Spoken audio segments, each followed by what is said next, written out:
మాట బంగారు మాట బైబిల్లో మాట యేసు మాట భలే భలే మాట బంగారు మాట బైబిల్లో మాట యేసు మాట నా జీవితాన నీ జీవితాన మరువాని మాట యేసు మాట నా జీవితాన నీ జీవితాన మరువాని మాట యేసు మాట భలే భలే మాట బంగారు మాట బైబిల్లో మాట యేసు మాట భలే భలే మాట బంగారు మాట బైబిల్లో మాట యేసు మాట. దేవుని వాక్యంలో నుండి తిరిగి ఒక చిన్న భాగాన్ని మనం ధ్యానం చేస్తాం.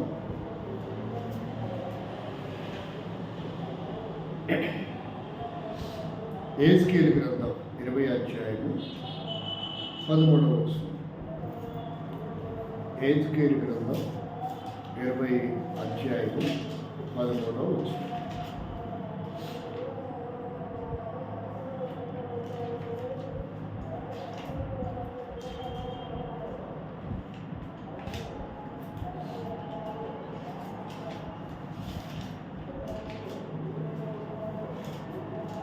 దానియేలుకి ముందు ఉంటుంది యెహెజ్కేలు.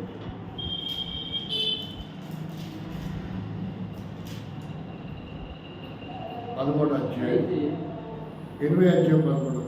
అయితే అరణ్యమందు ఇశ్రాయేలీయులు నా మీద తిరుగుబాటు చేసి నా కట్టడలను అనుసరింపక తాము అనుసరించి బ్రతకవలనని నేనిచ్చిన విధులను తృణీకరించి నేను నియమించిన విశ్రాంతి దినములను అపవిత్రపరచగా అరణ్యమందు విశ్రాంతి దినములను నేను నియమించిన విశ్రాంతి దినములను విశ్రాంతి దినమా విశ్రాంతి దినముల అంటే అర్థమైంది. ప్రేమల తండ్రి మాటలు మా వెనుకల్లో దీవెనకరంగా చేయమని యేసునామములో ప్రార్థిస్తున్నాము తండ్రి. ఆమేన్. విశ్రాంతి దినమా విశ్రాంతి దినముల. బైబిల్లో ధర్మశాస్త్రం అంటే 10 ఆజ్ఞలలో ఏముంది ఒకసారి చదవండి. 20వ అధ్యాయం నిర్గమకాండం.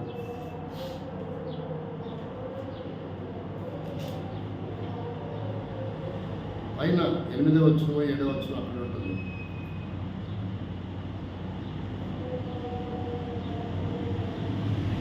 విశ్రాంతి దినమనుంటున్నాయి అది చదువు.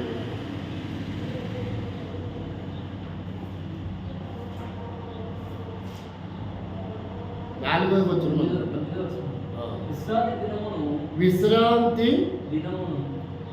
విశ్రాంతి అక్కడేమని రాయబడింది అంటే అర్థం ఏంటిది? ఇంత దినమా దినములో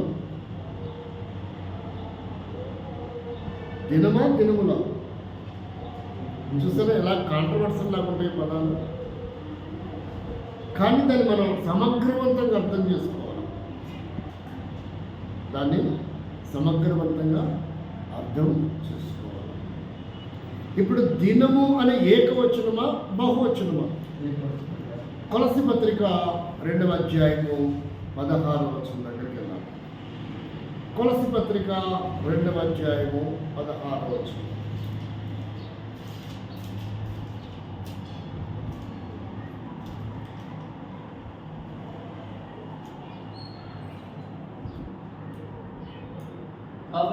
కాబట్టి అన్నపానముల విషయములోను పండుగ అమావాస్య విశ్రాంతి దినము అర్థమైందా? ఇక్కడ కూడా ఏ వచనం కనపడుతుంది? ఏకవచనం. మరి విశ్రాంతి దినములు అంటే అర్థం ఏంటి? కొత్త నిబంధనలో దినమని రాయబడింది, ఆజ్ఞల్లో కూడా దినమని రాయబడింది. కానీ ఏజ్కేలుకి వచ్చే వరకు నా విశ్రాంతి దినములను మీరు అపవిత్రపరిచారని రాస్తారు. ఇక్కడ దినం ఏమన్నా అపవిత్రమైందా? ఈ దినము అనే విషయాలకు వచ్చే వరకే ఈరోజు మంచిది, ఈరోజు చెడ్డది అంటారు. అర్థమైంది ఇప్పుడు చెప్పింది నేను. దినాలు ఇప్పుడు ఎలా మారిపోయినాయి?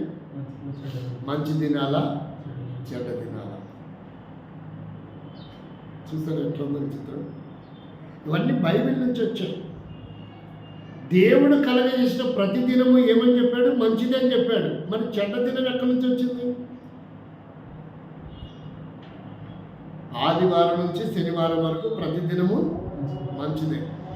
మరి చెడ్డది ఎందుకు వచ్చింది? ఎట్లొచ్చింది? దేవుడు పుట్టించినప్పుడు మనం పవిత్రంగా యథార్థంగానే ఉన్నాం. చెడ్డ హృదయం ఎలా మారిపోయిందో చూసాం. ఇప్పుడు అపవిత్రమైందంటే ఇది ఏమైంది? ఎలా అయిందో మనం కొన్ని వాక్యాలను ధ్యానం చేద్దాం మన సమయంలో. హెచ్చరిక గ్రంథం 9వ అధ్యాయం, త్వరగా 10వ అధ్యాయం మొదటి 2 వచనాలు చదువు. త్వరగా ఒక 3-4 విషయాలు, చాలా విషయాలు ఉన్నాయి. మీరు త్వరగా రెఫరెన్స్ ఇచ్చామంటే త్వరగా అయిపోతుంది. గంట చెప్పాల్సిన మెసేజ్ అరగంటలో అయిపోతుంది. అంటే లోపం ఎక్కడుంది ఇప్పుడు? చదవండి. 10వ అధ్యాయం మొదటి 2 వచనాలు. ఎజ్రా ఏడ్చుచు దేవుని మందిరం ఎదుట సాష్టాంగపడుచు పాపమును ఒప్పుకొని ప్రార్థన చేసెను. ఇశ్రాయేలీయులలో పురుషులు స్త్రీలు చిన్నవారు మిక్కిలి గొప్ప సమూహంగా కూడి వచ్చి బహుగా ఏడవగా ఏలాము కుమారులలో నొకడగు యెహీయేలు కుమారుడైన షెకన్య ఎజ్రాతో ఇట్లనెను, మేము దేశమందుండు అన్యజనులలోని స్త్రీలను పెళ్లి చేసుకొని మా దేవుని దృష్టికి పరిశుద్ధుడిగా ఉండవలసిన మేము పాపముల చేత మేము అపరాధులమయ్యాము, అపవిత్రులమయ్యాము అని చెప్తున్నాడు. ఏంటంట? వివాహం చేసుకోవడం తప్ప కరెక్టా? ఒక యవనస్తుడు బైబిల్ ప్రకారం చూస్తే పురుషుడు ఒంటరిగా ఉండటం మంచిది కాదు, కాబట్టి వివాహం చేసుకోవడం సబబే. కానీ వీళ్ళు వివాహం చేసుకుని ఏమయ్యారంట? అది ఎట్లా అంటే వివాహం చేసుకోవడమే తప్ప? ఇది ఇట్లా ఉంటాయి బైబిల్ వాక్యాలు. ఎవడైనా చదివాడనుకో మత చాలస్తువాడు అంటే వివాహం లేకుండా అంటే గాలికి తిరిగి చెడిపోవాలని ఈ బైబిల్ దేవుడు కోరుకుంటున్నాడు అంటాడు. ఇక్కడ అర్థమైంది నేను చెప్పేది. వివాహము మంచిది, నరుడు ఒంటరిగా ఉంటే మంచిది కాదనంటే వివాహ వ్యవస్థని పుట్టించిందే దేవుడు. ఇప్పుడు వీళ్ళు వివాహం చేసుకొని ఏమయ్యారంట? అపవిత్రులయ్యారు. 9వ అధ్యాయము 10వ వచనం 11వ వచనం చదువు. మా దేవా ఇంత కృపణగిన తర్వాత మేమేమి చెప్పగలము? ఏమి చెప్పగలం? నిజముగా ప్రవక్తలైన నీ దాసుల ద్వారా నీవిచ్చిన ఆజ్ఞలను అనుసరింపకపోతుమి కదా. వారు వీరని పదం చాలా అక్షరాలు చదవబోకండి. సబ్జెక్టు చాలా లోతైన భావంతో కూడింది. వారు వీరని పదాలు వచ్చిన ఖచ్చితంగా కన్ఫ్యూజ్ అయిపోతారు. వారంటే ఎవరో వీరంటే ఎవరో తెలియాలి. ఇక్కడ మళ్ళా చదవండి. ఓరగా చదువుకుంటే వెళ్ళిపోతే ఎప్పటికీ ఎన్ని కోటి సంవత్సరాలు బైబిల్ చదివిన అర్థం కాదు, లేక కోటి సార్లు చదివిన అర్థం కాదు. ఇక్కడ వారంటే ఎవరో అధ్యయనం చేయాలా, వీరంటే ఎవరు కూడా అధ్యయనం చేసి చదవాలి. అది చదవటువంటి మళ్ళా చదవండి. మా దేవా ఇంత కృపనందిన తర్వాత మేమేమి చెప్పగలము? నిజముగా ప్రవక్తలైన నీ దాసుల ద్వారా నీవిచ్చిన ఆజ్ఞలను మేము అనుసరింపక పోతిమి కదా. వారంటే ఎవరు? ఇప్పుడు ప్రవక్తలు అని అర్థం. వారంటే ఎవరు? అలా అర్థం చేసుకోవాలి. వారు మీరు స్వతంత్రించుకునబోవు దేశము. వారు చెప్తున్న మాట ఇది. వారు ఏమని చెప్తున్నారంటే, మీరు స్వతంత్రించుకునబోవు దేశము దాని నివాసులకు అపవిత్రత చేతను వారు చేయు అసహ్యమైన ఇక్కడ వారంటే మరి ఎవరు చూసారా? ఎక్కడైతే మీరు నివసించబోతున్నారో అక్కడున్న ప్రజలని అర్థం. వారంటే అర్థమైంది ఇక్కడ. ఏ ఊర్లో అయితే మీరు ఉండబోతున్నారో, ఏ వాగ్దాన భూమిలో మీరు ఉండబోతున్నారో అక్కడ ఆల్రెడీ మీకంటే ముందు కొంతమంది ప్రజలు ఉన్నారు. వారి కల్చర్ వేరు, వారి సాంప్రదాయం వేరు, వారి ఆహార వ్యవహారాలు వేరు, వారి నియమ నిబంధనలు వేరు, వారి భక్తి వైరాగ్యాలు వేరు. కానీ మీరు బి కేర్ఫుల్గా ఉండండి అక్కడికి వెళ్తే కూడా అని చెప్తున్నారు ప్రవక్తలు. ఇప్పుడు చదవండి. వారు చేయు అసహ్యమైన వాటి చేతను అపవిత్రమయ్యారు. అంటే వారికి చెడ్డ అలవాట్లు ఉన్నాయి. వారి ఆచారాలు వేరు, వారి అలవాట్లు వేరు. మీరు అక్కడికి వెళ్ళి అవి చేయకూడదు. మేము ఏదైతే ఆజ్ఞాపిస్తున్నామో దాన్ని మీరు చేయాలా. అక్కడికి వెళ్ళిన తర్వాత ఆ ప్రజలతో మీరు కలుసుకోకూడదు. ఆ ప్రజలతో మీరు ఏం కాకూడదు, కలిసిపోకూడదు. అలా కలిసిపోతే ఏమవుతారంట, మరలా యేసు రక్తంలో కడగబడి పరిశుద్ధపరచబడినప్పటికీ అక్కడికి వెళ్ళిన తర్వాత మరలా ఏమవుతారంట, అపవిత్రులు అవుతారు. మళ్ళీ ఇట్లా పవిత్రులు కావాలి. పైగా చూసారా, మళ్ళీ కష్టమైంది. ఇప్పుడు మళ్ళీ ఏమైనారు? ఇశ్రాయేలు ప్రజలు ఏమైనారు? మరలా అపవిత్రులు అయ్యారు. మరి ఇశ్రాయేలు మాత్రమే అపవిత్రులు అవుతున్నారా? ప్రభు పనులో చేయవేస్తున్న మనం కూడా మరలా పనులకి, కుటుంబానికి, వ్యవసాయానికి, బంధువుల స్నేహితులతో, కాలేజీల్లో, పనుల వ్యవహారంలో మరలా మనం కూడా అపవిత్రులు అవుతున్నామా? అది పరీక్షించుకోవాలి. ఈరోజు ఈ మధ్యాహ్నం ప్రభు పనులు చేస్తున్న మనం చేసాం. పోయిన వారం, ఈ వారం అంతా మనం ఎలా ఉండిపోయాం? మరలా అపవిత్రమయ్యామా? కాబట్టి మనం సరి చేసుకోలే అవకాశం. దేవుని వాక్యం ఏం చెప్తుందో ఒకసారి చూడండి. యెజ్రా గ్రంథం ఏం చెప్తుందో చూడండి. బట్ ఇది కూడా చాలా డీప్ సబ్జెక్ట్. ఇది కూడా చాలా. తెస్సలోనిక పత్రిక, మొదటి పత్రిక 4:7 నేను రెఫరెన్స్ చాలా వేగంగా చెప్పగలను. మీరు తీయడానికి చాలా కష్టం అవుతుంది. ఒకేసారి 5-6 రెఫరెన్స్ చెప్తాను. మీరు ఉదాహరణతో చదవాల్సి వస్తుంది. పరిశుద్ధులగుటకే దేవుడు మనలను పిలిచిన కానీ పరిశుద్ధులగటానికి పిలిచిన, ఆయన రక్తంలో పరిశుద్ధపరిచిన మరణ మనం ఏమైపోతున్నామంట, అపవిత్రులం అవుతున్నాం. ఆ పిలిపి ఏమైపోయింది, ఆయన రక్తం ఏమైపోయింది, ఆ శిలువ మరణం ఏమైపోయింది, ఆ కార్యం ఏమైపోయింది, మరలా మనం ఏమవుతున్నాం, అపవిత్రులం అవుతున్నాం. మరి ఎవడు మనల్ని పవిత్రులు చేస్తాడు?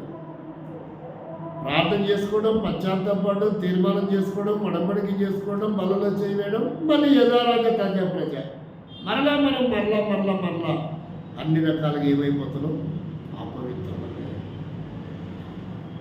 కాబట్టి చాలా వేదనతో ఈ తెస్సలోనిక 4:7 రాస్తాను. మళ్ళా చదవండి ఏమంటున్నారు.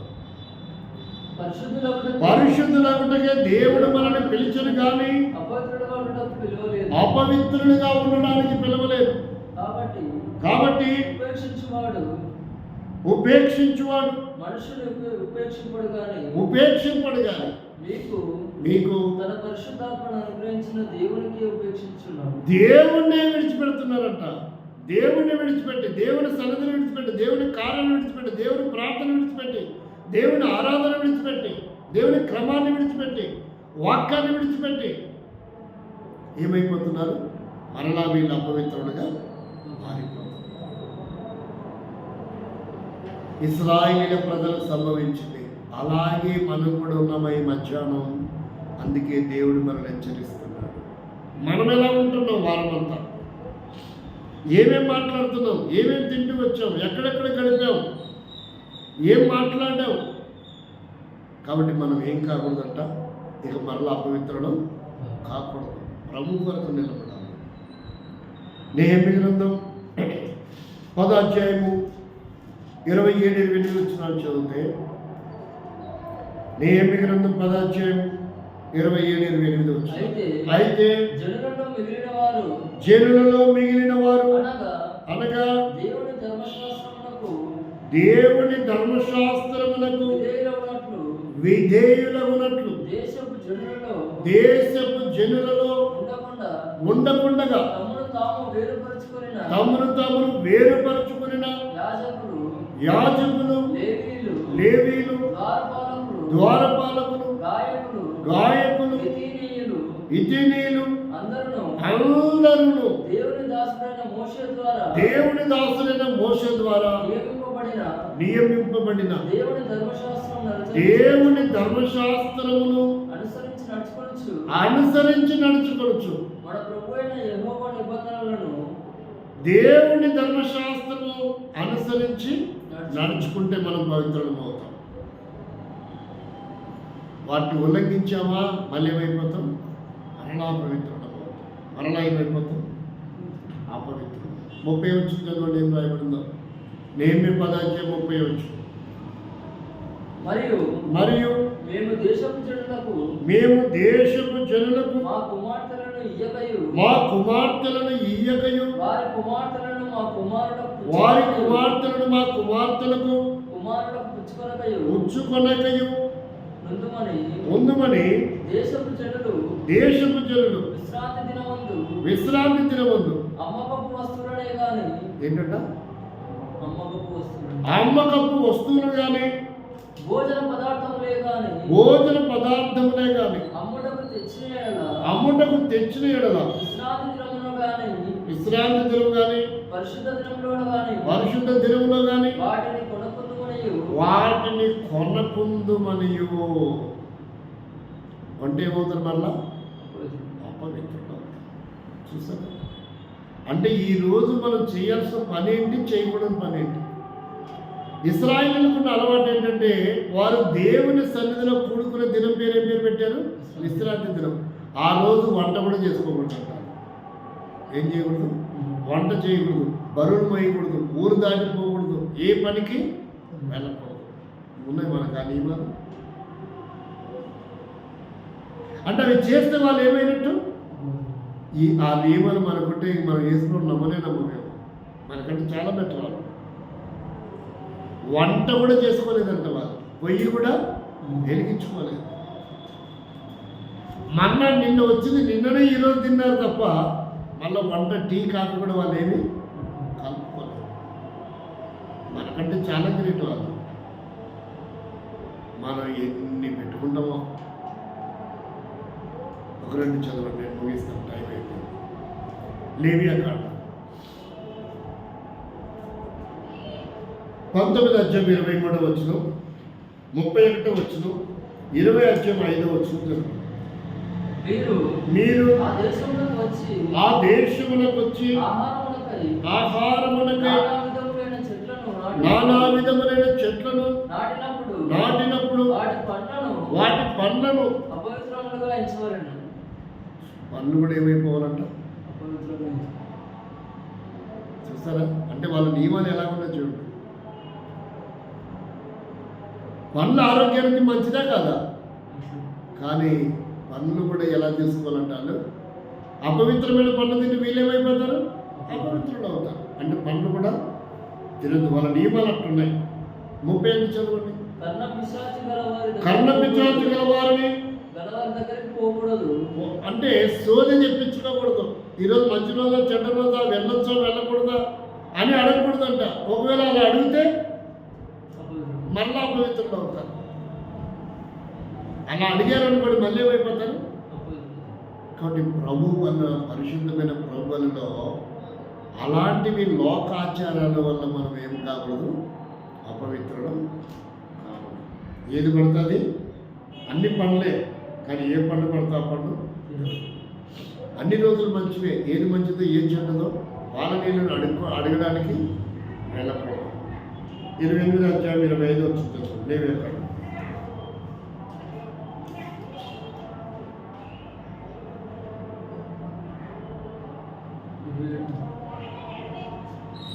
20 అధ్యాయం 25 వచ్చు.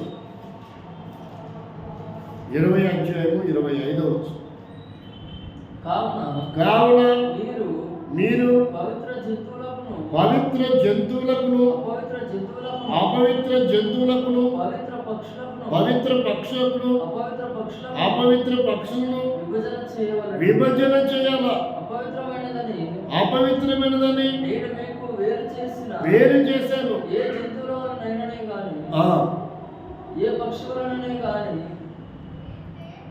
డైరెక్ట్ దాని మాంసం తినద్దు అంతే. మాంసం తిన్నప్పుడు ఏమవుతారు మీరు అంతే. చూసారు ఎలా రాయబడిందో. ఇశ్రాయేలుకి ఇవ్వబడిన నియమాలు చాలా కఠినమైనటువంటిగా ఉన్నాయి.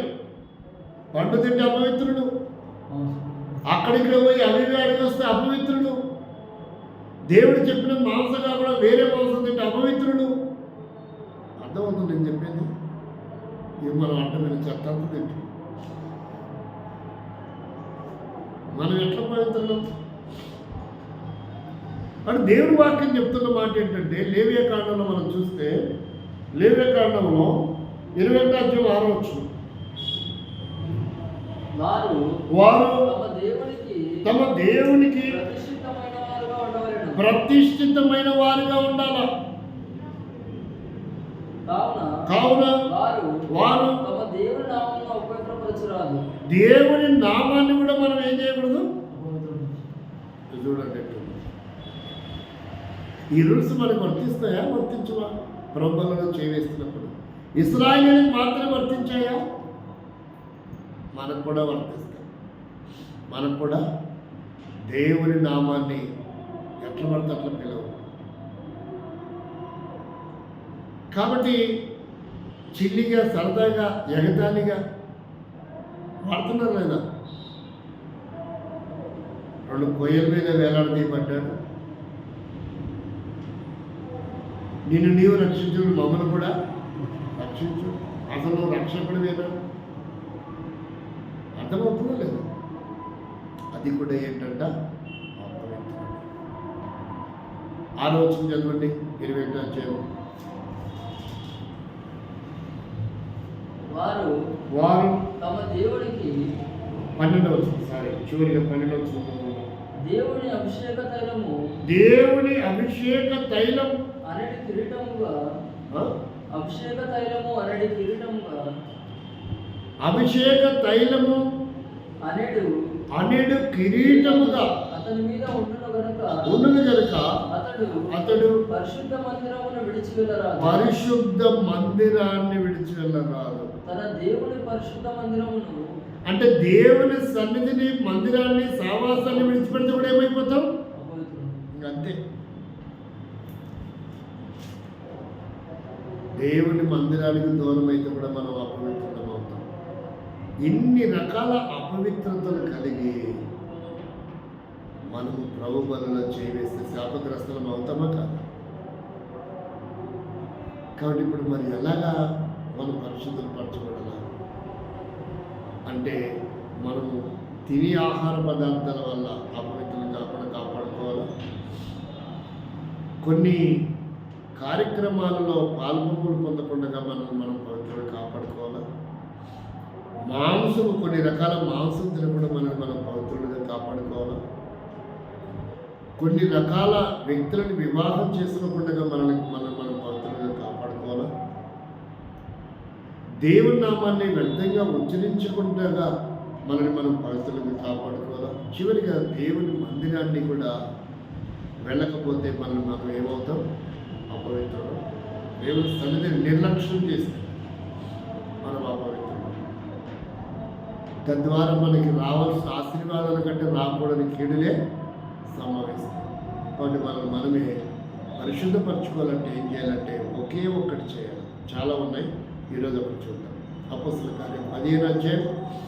ఈ ఆజ్ఞలు మనం ఫాలో అవ్వాలంటే 9వ వచనం. అపోస్తలుల కార్యం 15వ అధ్యాయం 9వ వచనం.